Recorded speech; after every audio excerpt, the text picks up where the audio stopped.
हाँ जी, राम राम नमस्कार आप सभी को। राजस्थान क्लासेस के यूट्यूब प्लेटफॉर्म पर आप सभी का पुनः हार्दिक स्वागत अभिनंदन है। दोस्तों आप सभी को विदित है, डेली रात को 9 बजे हमारी ये क्लास अपलोड होती है और इसके माध्यम से आपको महत्वपूर्ण से महत्वपूर्ण जो क्वेश्चंस होते हैं उसकी प्रश्नोत्तरी करवाई जाती है क्लास के माध्यम से। दोस्तों ये आप किसी भी एग्ज़ाम में इसको देख सकते हैं, जैसे महिला एएसआई, एलडीसी, बीएसटीसी या चाहे आपका कोई भी एग्ज़ाम हो, आप राजस्थान जी के हमसे पढ़ सकते हैं डेली रात को 9 बजे। दोस्तों ये भूगोल के जो प्रश्न होने वाले हैं ये वो प्रश्न हैं जो एग्ज़ाम में बार बार पूछे गए हैं और कहीं ना कहीं ये प्रश्न वो प्रश्न होने वाले हैं जो जीरो से शुरू होने वाले हैं ना। हार्ड क्वेश्चन तक जाएंगे लेकिन शुरुआत जीरो से करेंगे।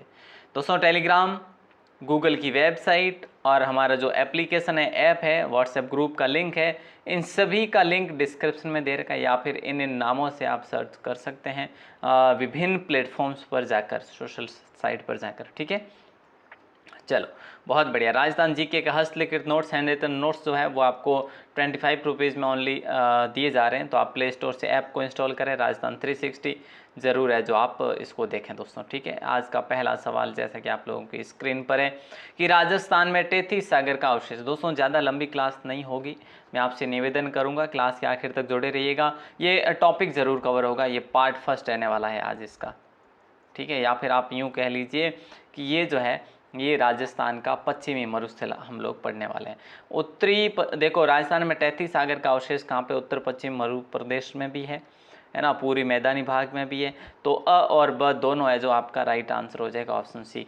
राजस्थान में 33 सागर का अवशेष जो है वो उत्तरी पश्चिम मध्य प्रदेश में भी है, पूर्वी मैदान में भी है। अगला सवाल देखिए, गोंडवाना लैंड का हिस्सा नहीं है। देखिए अरावली पर्वत गोंडवाना लैंड का हिस्सा है, दक्षिणी पूर्वी पठार भी गोंडवाना लैंड का हिस्सा है, आबू पर्वत भी गोंडवाना लैंड का हिस्सा हो ही जाएगा क्योंकि अरावली में आता है ये, तो है ना।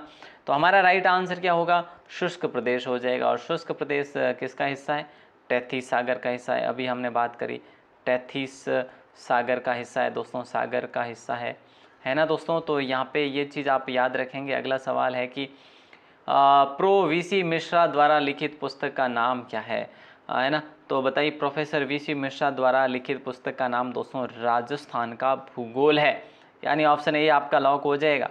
दोस्तों ये 1968 में प्रकाशित हुई थी बुक, है ना, याद रखना प्रकाशित कब हुई थी। इसको पब्लिश किया गया था 1968 में, राजस्थान का भूगोल। और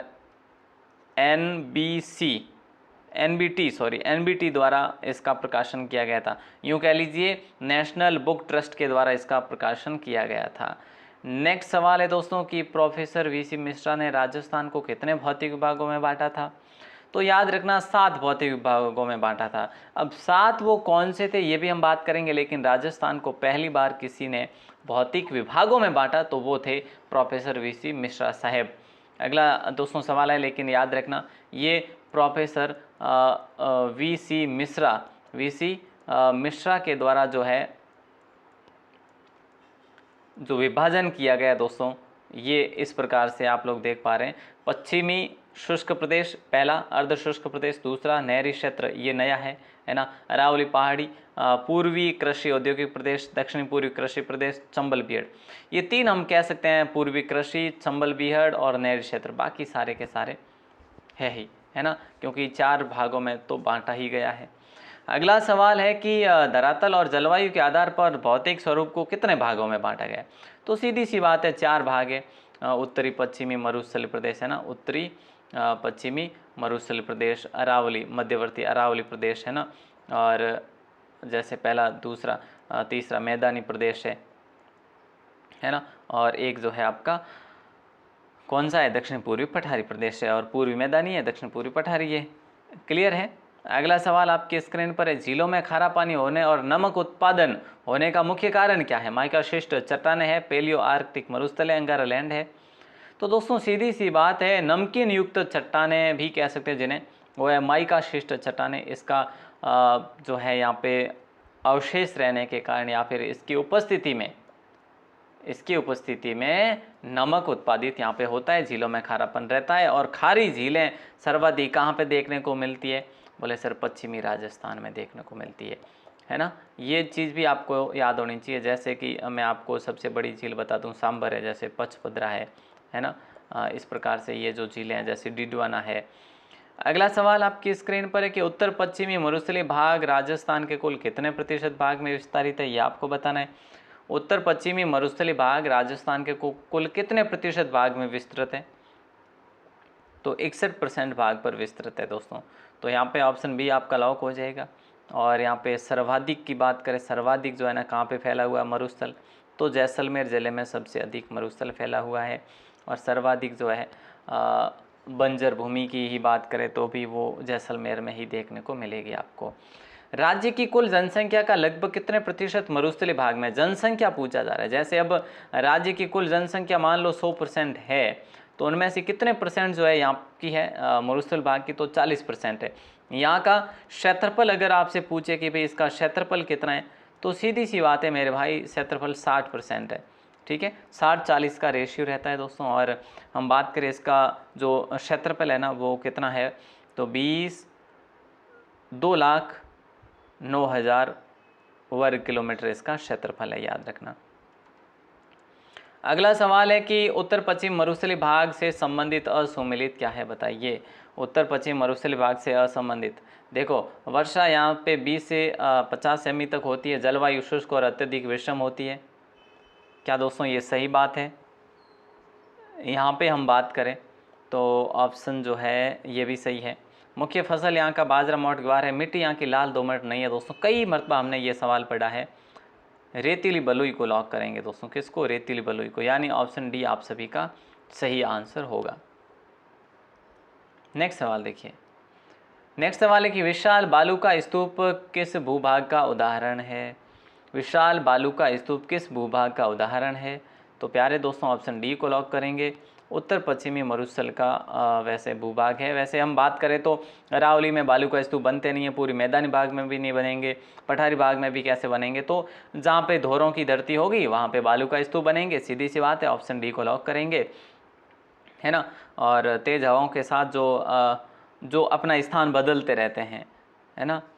चलिए अगला सवाल आपकी स्क्रीन पर है कि निम्न में से असुमेलित नहीं, असुमेलित है या फिर सुमेलित नहीं है, कोई सा भी पढ़ लो आप।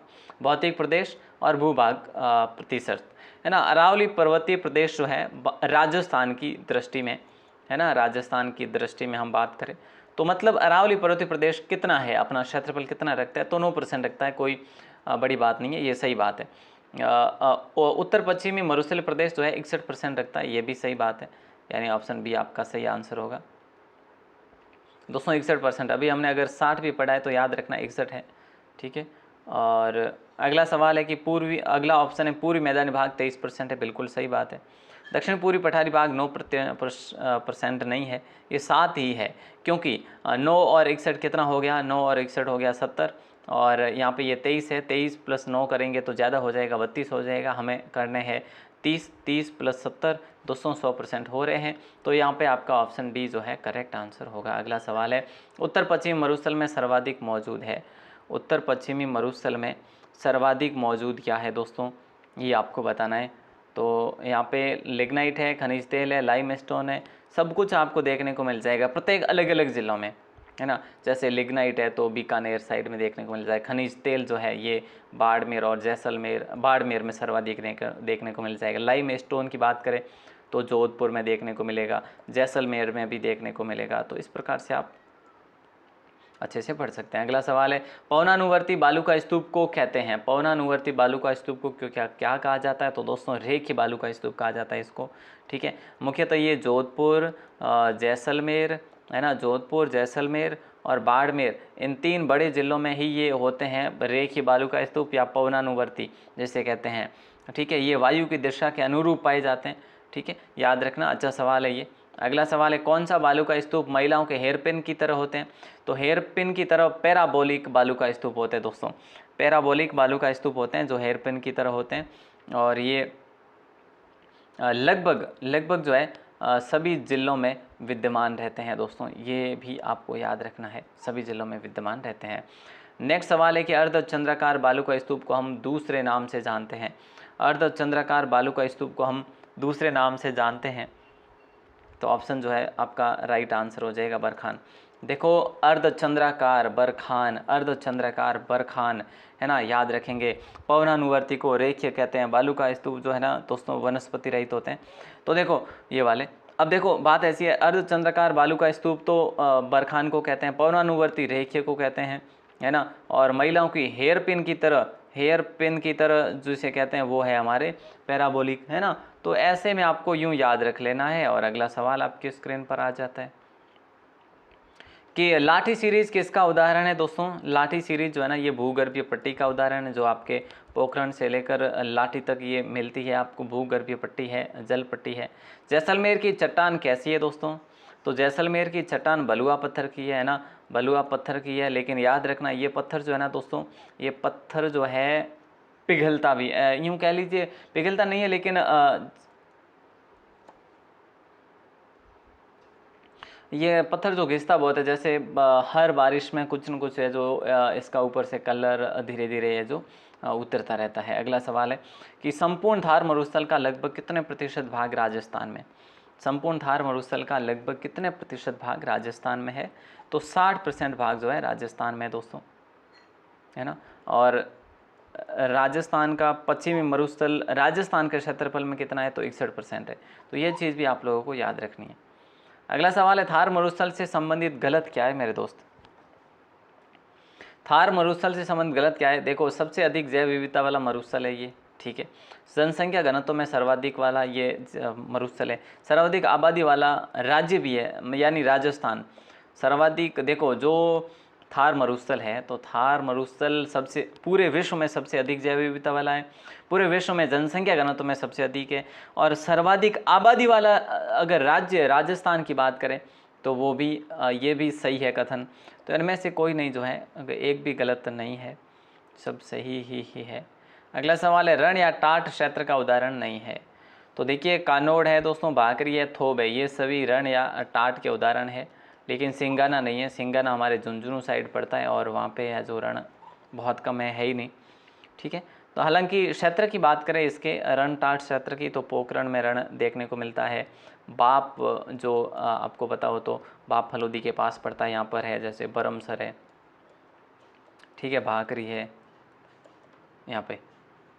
अगला सवाल है लूणी नदी का क्षेत्र तंत्र नहीं है। देखो लूणी नदी कुल 6 जिलों में बहती है, 6 जिलों में बहती है। अजमेर से शुरू होती है ना, और यहाँ पे हमारे बाड़मेर आखिर आती है। तो दोस्तों ये बीकानेर नहीं जाती है ना, पाली जाती है, जोधपुर जाती है, बाड़मेर जाती है, अजमेर से होके आती है, ठीक है, और जालोर भी जाती है ये। तो इस प्रकार से आपको ये चीज़ें याद रखनी है। अगला सवाल आपके स्क्रीन पर है कि शेखावाटी,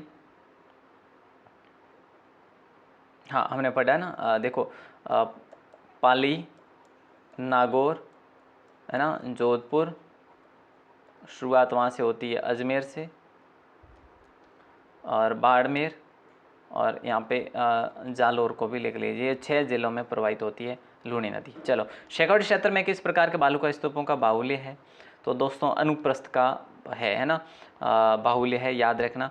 और अगला एक मिनट अनुप्रस्थ नहीं है, बरखान है, बरखान है दोस्तों। बरखान को अर्धचंद्राकार भी कहा जाता है, अर्धचंद्राकार भी कहा जाता है। पैराबोलिक को हेयर पिन भी कहा जाता है, महिलाओं के हेयर पिन की तरह। पवनानुवर्ती को रेखीय कहा जाता है। ये चीज़ें आपको याद रखनी है दोस्तों। ये अच्छा सवाल है, इम्पोर्टेंट सवाल है। और स्थानीय भाषा में अर्धचंद्राकार को थली भी बोला जाता है। अगला सवाल है घग्गर का मैदान किस जिलों में विस्तारित है। घग्गर का मैदान दोस्तों ऑप्शन सी को लॉक करेंगे, गंगानगर और हनुमानगढ़ में है। यहाँ पे घग्गर नदी के पाट को क्या कहा जाता है पता है आपको, नाली कहा जाता है। और नाली वहाँ की भेड़ों की नस्ल भी है, ये भी आपको याद रखना है। अगला सवाल देखिए, ये कह रहा है कि गोंडवान प्रदेश है, इनमें से गोंडवान प्रदेश है। नागौर उच्च भूमि गोंडवान प्रदेश है, शेखावाटी का आंतरिक क्षेत्र भी गोंडवान प्रदेश है, लूणी जवाई बेसिन ये गोंडवान नहीं है, सॉरी मैं उल्टा बोल रहा हूँ। गोंडवान प्रदेश यही है, एक ही है, लूणी जवाई बेसिन ही है। ऑप्शन सी को लॉक करेंगे, ठीक है। इंपॉर्टेंट सवाल है दोस्तों, गोंडवान प्रदेश वो है जहाँ पर हम बात करें तो लूणी नदी या उसकी सहायक नदियों का अपवाह क्षेत्र वो मुख्य रूप से गोंडवान कहलाता है। अगला सवाल है कि बालोतरा के बाद लूणी नदी का पानी खारा होता है, कौन सा कारण गलत है। नमक युक्त चट्टाने होने के कारण ये तो सही है ना। मरुस्थली प्रदेश के अपवाह के कारण ये भी सही है। नमक के कणों के कारण ये सही है। वनस्पति अधिक होने के कारण ये कोई सही सटीक आंसर नहीं बैठा, तो ऑप्शन डी आपका यहाँ पे राइट आंसर हो जाएगा। यानी कौन सा गलत कथन है, कौन सा कारण गलत था, ये गलत था। अगला सवाल है, राष्ट्रीय मरु उद्यान किन जिलों में विस्तृत है? सर्वाधिक की बात करें तो सर्वाधिक आपके जैसलमेर में है। कम की बात करें तो कम आपके बाड़मेर में है। तो जैसलमेर बाड़मेर, यहाँ पे राइट आंसर आप सभी का हो जाएगा ऑप्शन ए, है ना, ऑप्शन ए। अकलवुड फॉसिल पार्क भी है यहाँ पे, जीवाश्मों का अनूठा संगम यानी उदाहरण भी है, गोडाउन की भूमि जिसे कहा जाता है। ये 3000 से अधिक वर्ग किलोमीटर में फैला हुआ है, क्योंकि 38,401 तो हमारा जैसलमेर अकेला ही है ना। तो मरुस्थल भाग की जलवायु जो है दोस्तों वो है, मरुस्थल भाग की जलवायु की बात करें तो शुष्क जलवायु हो जाएगा आपका राइट आंसर, है ना। ऑप्शन ए को लॉक करेंगे। इंपॉर्टेंट सवाल है, बेहतरीन सवाल है। और मरुस्थल भाग की जो जलवायु है वो शुष्क होती है, अत्यधिक विषम भी होती है। यहाँ की फसल की बात करें तो बाजरा, गवार, मोठ, मूंग होते हैं। वनस्पति की बात करें तो जैसे बबूल है, खेजड़ा है, केरबेर है ना, इस प्रकार से बोर्डी वगैरह है। केरबेर बोल दिया मैंने वैसे भी। अगला सवाल है, जोहड़ और नाडा किसे कहा जाता है? जोहड़ और नाडा जो है ना किसे कहा जाता है? तो ये जल प्राप्ति है, तो ये कच्चे कुएं या पक्के कुएं कह सकते हैं। शेकआउट क्षेत्र में ज़्यादा प्रचलित है ये, है ना। ओके, बहुत बढ़िया। अगला सवाल आपकी स्क्रीन देखो, बालू का स्तूप में जल इकट्ठा करना उसे क्या कहा जाता है? उसे सरोवर या फिर सर कहा जाता है, सर या सरोवर। अच्छा, अगला सवाल आपकी स्क्रीन पर, प्रमुख लवणीय स्रोत कौन सा है? बताइए दोस्तों, प्रमुख लवणीय स्रोत जो है ना इनमें से पचपदरा है, सांबर भी है, डिडवाना भी है। तो सभी आपका राइट आंसर होगा, सीधी सी बात है साहब। ये आपका अगला सवाल यानी आखिरी सवाल आपकी स्क्रीन पर है। बताइए, सर्वाधिक नेटवर्क बालू का स्तूप कहाँ मिलते हैं, है ना। ये आपको मिलते हैं हनुमानगढ़ में। हनुमानगढ़ से लेकर हिसार, हरियाणा तक देखने को मिलते हैं दोस्तों। तो हनुमानगढ़ को लॉक कर देंगे आप लोग। बेहतरीन सवाल था आपका, ऑप्शन ए को आपने लॉक करा है, ठीक है। और बाकी दोस्तों मैं आपको ऑलरेडी बता चुका हूँ, टेलीग्राम इस नाम से अपना @राजस्थान क्लासेस सर्च करोगे तो मिल जाएगा। राजस्थान क्लासेज वेबसाइट भी है, राजस्थान क्लासेज के नाम से। गूगल पर जाकर टाइप करते हो तो प्ले स्टोर पर आपके लिए ऐप भी हमारे द्वारा बनवाया गया है, तो उसका नाम है राजस्थान 360, इसको भी आप देख सकते हैं।